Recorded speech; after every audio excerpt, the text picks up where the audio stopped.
ओम शांति। यज्ञ माता जगदम्बा सरस्वती। इस पुस्तक में आज हम पढ़ेंगे मातेश्वरी समस्त संसार की माँ। इस विषय पर ब्रह्मा कुमार भ्राता रमेश शाह जी मम्मा के साथ के अपने अनुभव इस प्रकार सुनाते हैं। तो चलिए आज हम इसे पढ़ते हैं। ब्रह्मा कुमार भ्राता रमेश शाह जी मम्मा के संबंध में अपना अनुभव सुनाते हैं कि सन 1955 में मम्मा मुंबई आई थी। मेरी लौकिक माँ ने मेरे से पूछा, मातेश्वरी आई है, आप मिलने चलेंगे? मैंने कहा, ज़रूर चलूँगा। उनसे समय ले लेना, क्योंकि उनसे मिलने वाले भी बहुत होते हैं और उनके कार्यक्रम भी बहुत होते हैं। शाम को 5-6 बजे के बीच का समय मुझे उन्होंने दिया था। पहली बार मैंने मम्मा को देखा। मम्मा पारसी स्टाइल की साड़ी पहनती थी। पहली मुलाकात में ही मम्मा से एक अदृश्य और अविनाशी संबंध जुड़ गया। उसी संबंध के कारण मेरे जीवन में काफ़ी परिवर्तन आ गया। काफ़ी समय मम्मा हमारे साथ रही। मम्मा ने हमारी माँ बनकर कई बातों को बताया और सिखाया। कहते हैं ना कि माँ प्रथम गुरु होती है, उसी प्रकार मम्मा ने हमारे ईश्वरीय जीवन की गुरु माँ बनकर हमें बहुत कुछ सिखाया। मैं मम्मा से टेढ़े मेढ़े सवाल पूछता था, फिर भी मम्मा उन सवालों का जवाब मुस्कुराते हुए देकर दिल को तसल्ली देती थी। एक बार मम्मा से पूछा, आपसे पहले भी आई हुई बहनें यज्ञ में बहुत थी, फिर भी आप अपने पुरुषार्थ में सबसे आगे बढ़ी। आप में ऐसी कौन सी एक बात थी जो आप सबसे आगे चली गई? मम्मा ने कहा, यह तो बहुत कठिन प्रश्न है, क्योंकि कोई व्यक्ति एक ही बात से आगे नहीं बढ़ता। कई बातें होती हैं, उन सब के तालमेल से व्यक्ति जीवन में आगे बढ़ता है। मैंने कहा, नहीं, मैं एक ही बात जानना चाहता हूँ जिससे ही आप पुरुषार्थ में आगे बढ़ी। काफ़ी समय सोचने के बाद मम्मा ने कहा, मैं समझती हूँ कि मेरे में जो दृढ़ता है ना, कि एक बार कोई संकल्प किया तो उसको किसी भी हालत में पूर्ण करना ही है, इसी गुण से मैं आगे बढ़ रही हूँ। सर्व को सम्मान देने वाली सर्वमान्य माँ। मम्मा हरेक को बहुत स्नेह देने के साथ साथ सम्मान भी देती थी। एक बार की बात है, मैंने मम्मा से कहा, मम्मा आपकी एक बात मुझे अच्छी नहीं लगती। मम्मा ने कहा, कौन सी बात? मैंने कहा, मम्मा लौकिक में कोई भी माँ अपने बेटे को आप नहीं कहती, तू कहती है या तुम कहती है। आप मुझे आप शब्द का संबोधन करती है, इसका अर्थ है आपने मुझे अपना बच्चा स्वीकार नहीं किया। मम्मा ने कहा, ऐसा नहीं है, आपने बाबा को अपना बनाया है, उससे पूर्व मम्मा ने आपको अपना बनाया है। मैंने कहा, तो मुझे तुम क्यों नहीं कहती है? यह आप शब्द मुझे बहुत भारी लगता है। मैं उम्र में भी आपसे बड़ा नहीं हूँ और आप भविष्य विश्व में विश्व महारानी श्री लक्ष्मी के रूप में, वर्तमान में जगत जननी अम्बा के रूप में, भगवती सरस्वती के रूप में पूजी जाती है। फिर भी आप मुझे ऐसे क्यों संबोधित करती हैं? तो मम्मा कहने लगी, देखो रमेश जी, इस सृष्टि नाटक में हर आत्मा श्रेष्ठ है। वह अपना पाठ बजा रही है और हम सब उस परमपिता परमात्मा की संतान आत्मा भाई भाई है। इसीलिए आपस में प्यार और रिगार्ड से व्यवहार करना चाहिए। लोक व्यवहार्थ मैं आपके लिए आप शब्द का प्रयोग करती हूँ। आप यह नहीं समझो कि मम्मा ने मुझे अपने बच्चे के रूप में स्वीकार नहीं किया है। इस प्रकार मम्मा से हमें यह सीखने को मिला कि हर व्यक्ति के साथ दूरांदेशीपन, सम्मान और स्नेह से व्यवहार करना चाहिए। सदा सहारा और साथ देने वाली अभयकारी। मुंबई में जब पहली बार प्रदर्शनी करनी थी तो मैंने मम्मा से कहा।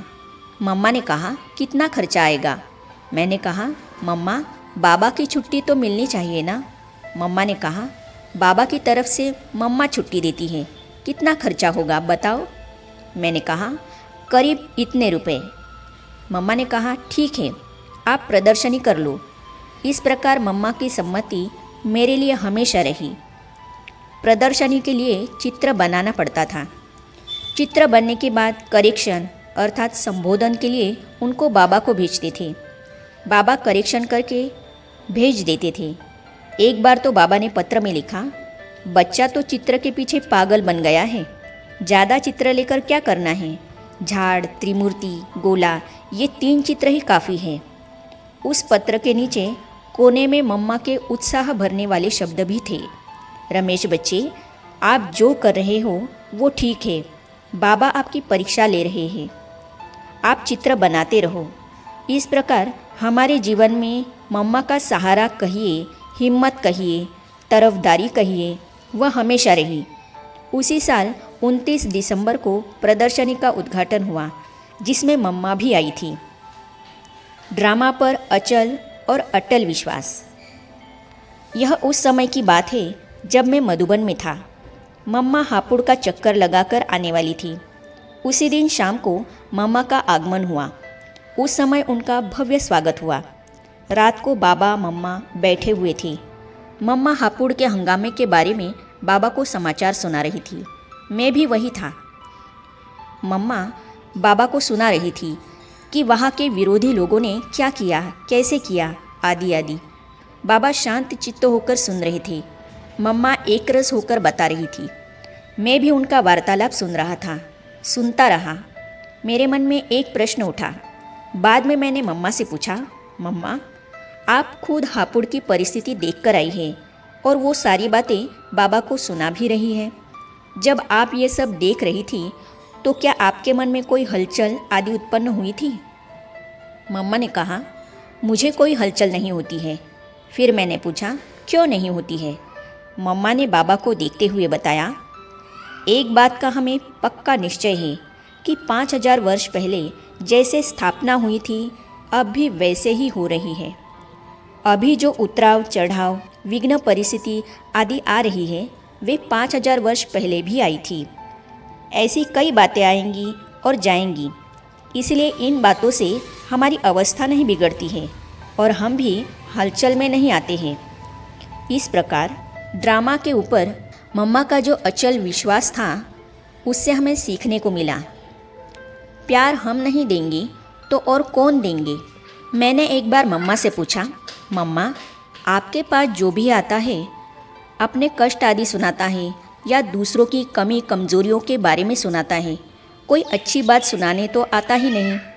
मम्मा ने कहा, यह बात सच है। फिर मैंने कहा, ऐसे कोई हमें सुनाते हैं तो उसका प्रभाव हमारे ऊपर पड़ता है और उस व्यक्ति को उसी दृष्टि से देखना शुरू करते हैं। तो आपके ऊपर ऐसा प्रभाव नहीं होता? मम्मा ने कहा, मैं समझती हूँ कि हर एक पुरुषार्थी है, हर एक पुरुषार्थ करके अपने को बदलने का, आगे बढ़ाने का प्रयत्न कर रहा है।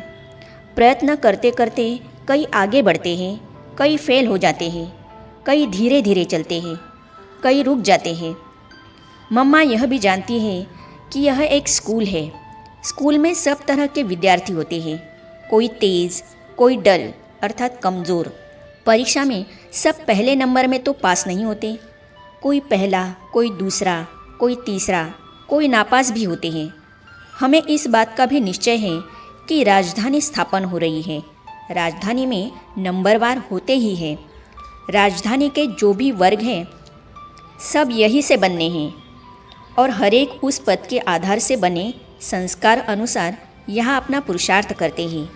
इसीलिए कोई किसी के बारे में कुछ भी कहे, लेकिन मैं किसी के अवगुण अथवा कमियों को अपने चित्त पर नहीं रखती। उस बच्चे के बारे में मैं अपने में नकारात्मक भाव का निर्माण कभी नहीं करती। जो बच्चा सुनाने आया है उसके प्रति भी और जिसके बारे में सुना रहा है उसके प्रति भी मेरे मन में कल्याण एवं स्नेह की भावना रहती है। सबको आगे बढ़ाने की शुभ भावना ही रहती है। दोनों के प्रति मैं स्नेह और रिगार्ड दिखाती हूँ, क्योंकि उनको हम प्यार न देंगे तो और कौन देगा। जब मम्मा मुंबई आई थी उस समय बाबा ने उनको श्री लक्ष्मी श्री नारायण का चित्र बनाने की जिम्मेवारी दी। घाटकोपर की नलिनी बहन के पिताजी काकू भाई के पास परमानंद नामक एक आर्टिस्ट था, उससे चित्र बनवाते थे। मम्मा कहती थी कि यह प्रथम विश्व महारानी विश्व महाराजा का चित्र है। इसलिए चित्र बहुत अच्छा होना चाहिए। हर बात के लिए मम्मा अव्यक्त बाबा के पास संदेशी भेजकर पूछा करती थी। बाबा बताते थे कि श्री लक्ष्मी श्री नारायण के गले में माला कितनी होनी चाहिए, माला में कितनी हीरे मोती रत्न आदि होनी चाहिए, और यहाँ तक कि कमर पर बांधने वाली कमरबंद पर भी कितने हीरे आदि होने चाहिए। इस प्रकार हर बात की सविस्तार जानकारी बाबा से मम्मा लेती थी। यह भी हमारे लिए भविष्य सेवा के लिए एक प्रशिक्षण था। आगे अपने अनुभव में भ्राता रमेश जी कहते हैं, मुझे मातेश्वरी जी से अति प्रेम क्यों रहा। तो इन अनुभवों को हम पढ़ेंगे अगली कड़ी में। तो ये जानने और पढ़ने के लिए इस चैनल को सब्सक्राइब करने के साथ ही साइड में जो बेल आइकॉन है उसे भी क्लिक कीजिए, ताकि आने वाली सभी वीडियो और अब तक की सारी वीडियो आप तक पहुंचती रहेगी। ओम शांति।